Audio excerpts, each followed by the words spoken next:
Doctor Yunus তো আমাদেরই ছাত্রদের আমাদেরই মনোনীত ব্যক্তি, যাকে আমরা গোটা জাতির পক্ষ থেকে এই দায়িত্ব দিয়েছি যে ইন্টারিম গভর্নমেন্টের দায়িত্ব তিনি পালন করবেন। সেই গণতন্ত্রকে ফিরিয়ে আনাটা হচ্ছে তার অন্যতম প্রধান কাজ, এবং তিনি ওটা যত দ্রুত গণতন্ত্রে ফিরিয়ে আনতে পারবেন ততই তিনি সাফল্য অর্জন করবেন। ডক্টর ইউনূস তো আমাদেরই ছাত্রদের আমাদেরই মনোনীত ব্যক্তি, যাকে আমরা গোটা জাতির পক্ষ থেকে এই দায়িত্ব দিয়েছি যে ইন্টারিম গভর্নমেন্টের দায়িত্ব তিনি পালন করবেন। আমরা অত্যন্ত আশাবাদী যে তার মতো মানুষ সফল নেতৃত্বে, যোগ্য নেতৃত্বে এই যে বিষয়টা আপনি বললেন এটা কাটিয়ে উঠে তিনি এটা নিয়ন্ত্রণ করতে পারবেন। সবচেয়ে বড় বিষয়টা কিন্তু শুধু সেটা না, এই গোটা প্রবলেমটার একটাই মূল, সেটা হচ্ছে গণতন্ত্রের অভাব।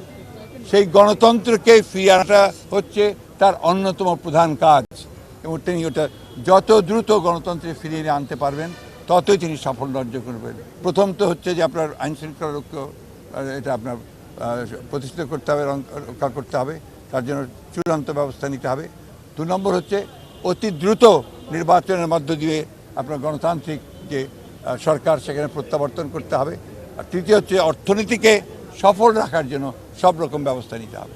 গণতন্ত্র পুনরুদ্ধারের আন্দোলন এবং এই সরকারের পতনের আন্দোলনে গত সরকারের যারা আন্দোলনে শরিক হয়েছিলেন তাদের মধ্যে আপনারা জানেন যে অসংখ্য শত শত স্টুডেন্ট নাগরিক তারা প্রাণ হারিয়েছেন এবং কয়েক হাজার আহত হয়েছে।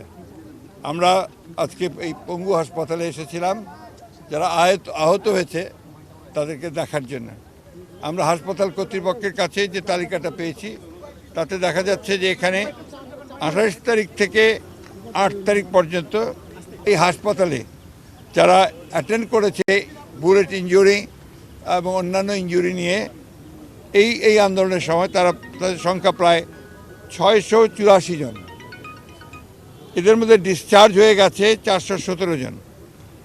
এখন এখানে ভর্তি আছে 124 জন, এবং এদেরকে এখানে আপনার পা টোটালি অ্যাম্পিউট করা হয়েছে, তাদের সংখ্যা হচ্ছে আপনার 8 জন, এবং আপার লিম্ব ওপরের অংশ থেকে যেটাকে কেটে বাদ দিয়েছে পা, তাতে 1 জন, আর লোয়ার লিম্ব যেটা অর্থাৎ হাঁটু থেকে নিচে সেটা হচ্ছে 7 জন। টোটাল পেশেন্ট এখানে যে আসছে তার মধ্যে 3 জন ডেড, 2 জন এসছে একদম ডেড অবস্থায়, আর 1 জন আপনার এখানে এসে মারা গেছে। এই হচ্ছে এই হাসপাতালের চিত্র। এরকম প্রত্যেকটি হাসপাতালে অসংখ্য এই ছাত্র এবং নাগরিকের মৃত্যু হয়েছে, আহত হয়েছে। এটা আপনারা আমার চেয়ে ভালো জানেন, কারণ আপনারা সংবাদ সংগ্রহ করছেন।